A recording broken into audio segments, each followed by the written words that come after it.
Hey everybody, it's Mark from Crossover Technologies here, and today I am joined by the man who knows the numbers. Yes, it's Phil Barnard. Phil, how are we doing? I'm good, thanks, Mark. Yourself? Excellent. Not too bad, all things considered. And today we are talking about purchasing. Now, normally, obviously, this would be a fairly standard conversation, discussing numbers, etc., and see what we can predict for next year.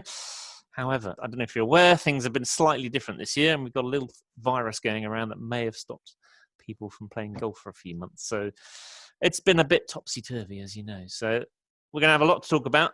So let's dive into the numbers. So I think the first thing we want to discuss, Phil, is where are we in terms of this year? I know you've done another video discussing the numbers, but in terms of up to September, what are we looking like? Well, we have numbers up until the end of August. And basically, if you look at the year overall, we're about 24% down, which... Okay. So that's a pretty big number. It's a big number. Year to date, 24% down. It is a big number, but if you take all the chaos that's gone on and the fact that we were basically not playing golf for 8 weeks and shops were shut and everyone had sat at home and all those kind of things, I think it's actually a pretty incredible result. And in fact, if you look at how the numbers have moved, when we were at the end of May, which was really where the kind of lockdown started breaking, we were 54% down. So we've actually recovered from a really, really sticky position up to something that's moving towards respectable. Okay. And if we have a good September, October, November, December, who knows? I think optimistically, if we were to get back between 20 and 15% down for the year, I think all in all that'd be a great result. If we consider people's profitability positions, they'll actually find they're probably a lot better off than that if they've been able to access, the furlough scheme and any grants that have been available and things along those lines, which have covered the costs. So while the turnover might be down, margins should hopefully be almost in line with what people would have planned for the year, which, all things considered, I think would be pretty incredible. Yeah, that is incredible. But we can't deny the fact that there's been a lot of uncertainty at the moment. I think speaking to a lot of guys out there, it's the fear of the unknown. And obviously at this time of year, we're all purchasing for next year. That amazing crystal ball is hard enough as it is. But now we've just gone through this, and I think people are really uncertain. So I think the natural reaction is actually to say, you know what, I don't know what I'm doing. I don't know where we're going to be next year. Are we going to have a vaccine, et cetera, et cetera? I tell you what, I'm just not going to order. I'm going to shrink down. I'll keep it simple. In fact, we've been talking about keeping stock low for many, many years. Now's the time to really do it. I think that's the gut instinct, isn't it? Is that a right instinct? Is that the right thing to be doing? Well, I think I always go back to, there isn't a vanilla solution for everyone. There are some fundamentals which you've got to take on board and look at your own business and look how things have affected you. If you look across the different product mixes, there's been very different results this year depending on what category you're in. So some of the categories, predominantly hardware, we may actually see that they get back to level by the end of the year, right, because they've seen a phenomenal bounce back in June, July, August. In fact, July and August were the two biggest months Golf Datatech has ever recorded in retail sales terms. Right. Now, the mix wasn't the same as it normally is. It was much more leaning towards hardware. So if you're a hardware seller, you probably don't have an awful lot of stock anyway, because a lot of the stuff's custom fit. But you will have also be in a position where you may even end up the year up, which sounds ridiculous considering what we've been through, but that could be the case. If you then turn it on its head and then look at someone that's maybe running a resort course that sells an awful lot of branded apparel, you've probably had a disaster, because there's been no tourists. There's been no, American visitors or foreign visitors, because, the borders have virtually been shut. And while we've been able to play golf for a good amount of time, the tourist market, which predominantly buys the logoed kit, just hasn't been there. So there'll be some clubs that have, had a very torrid time with the amount of product been able to sell. Mm. And then obviously then for most clubs there'll be a bit of a mix. Now if you focus predominantly on your domestic market, you hopefully in a better position. And from all the stats we've seen, rounds played and everything has been up significantly over the last couple of months. There's great anecdotal stories about new memberships and new people playing golf, and golf has been a great opportunity for people to get outside and do an activity which is socially distanced and in the fresh air. So yeah. For some people, they've had a really good time the last couple of months, and they'll overcome the problems they had earlier on in the year. So it's very much dependent on where you are with your business. So when we're looking at the buying, we've got to marry up where we are now, and we've also got to have a kind of realistic expectation where we're going to be next year. Yeah, because I mean, do we just compare it to this year? Do we just say, oh well, it's the same again? That we're going to have a tough start to the year, and we should plan for, compared to this year? Is that what we should be doing? No, you can't use this year. I mean, this year's been a freak. So I think what you need to do is you need to go back to 2019 and say, right, okay, what happened in 2019, and then base your plans off that. Yeah. And there's a couple of things you need to then factor. Are we going to have any more lockdowns? Now, the way things are going at the moment, obviously cases are going up, but the death rate and things hasn't gone up in the same way as it was at the beginning. So most of the lockdowns are more strategically based on controlling the virus, and they're more locally sensitive.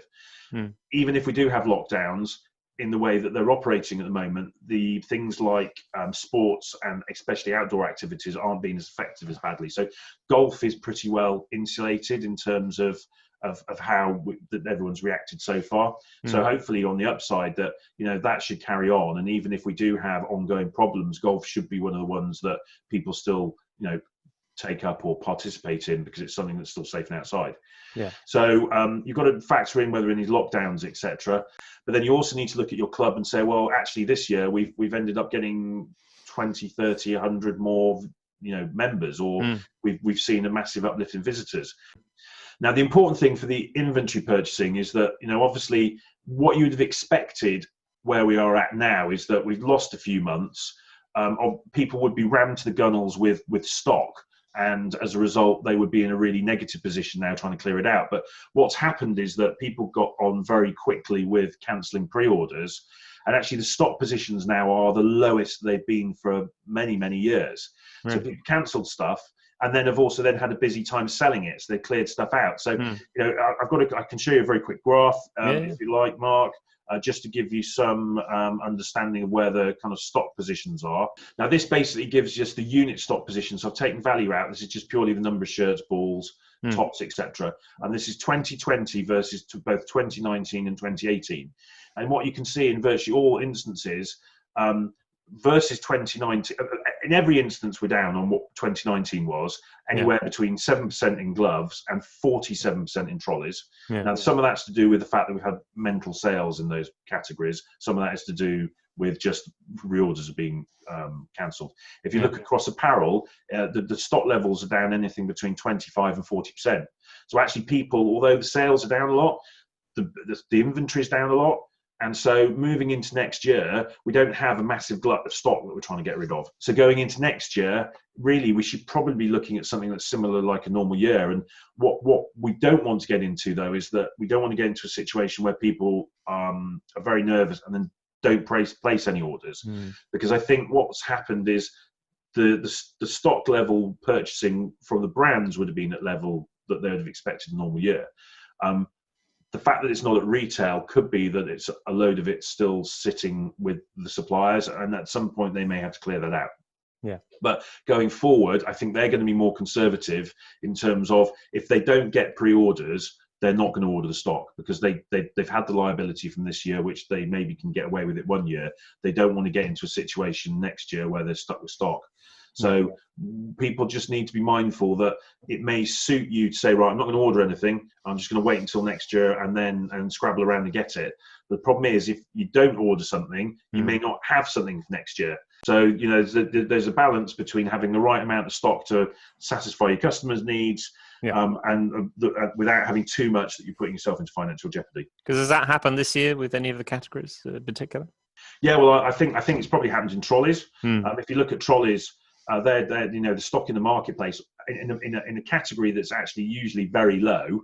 I think actually a lot of sales have been lost to trolleys because basically, the manufacturers ordered what they'd expect for a normal year, and we were hearing stories that everything was sold out in July. Yeah. Now, whether that's the case or not, I don't know.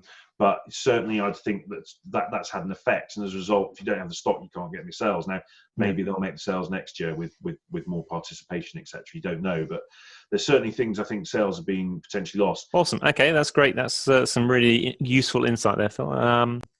So I think lessons learned there. I think, it's a case of balancing the books, isn't it? So looking at your numbers, using your systems to analyze 2019, look back a year, look back at 2019, and maybe look for 2021 to match that rather than 2020. So, and be a little bit brave, but within your remit. So, as I said, compare those numbers, have a look at your stock turns. Historically, what sort of stock holding are you holding, and the value of sales that you're doing throughout 2019. Yeah. And that'll give you a better guide. And look at your business. Understand that things have gone on in the market, but you have to look at how your business has reacted and how your golf course and how the community of golfers that play at your site have reacted, and use that as a guide based on what how you understand the business and how things end up overall. As I said, when we get to the end of the year, we may find that for some categories it's pretty level. So the thing that we're going to need to discern is, was that sales? Did we lose sales, or did the boom in sales that came in the second half of the year really just represent sales that would have been made earlier in the year? And so the timings change, but the net benefit is the same. Awesome. Well, I think that's generally fairly positive. So thanks, Phil. That's some really useful stuff. It's the only way to be, Mark. You can't get too down in the dumps. No, exactly. You've got enough else to worry about. So that's fantastic, especially being a Liverpool fan. So fantastic. Thanks for that, Phil. And we'll speak to you all later. Bye-bye. Okay. Cheers, Mark.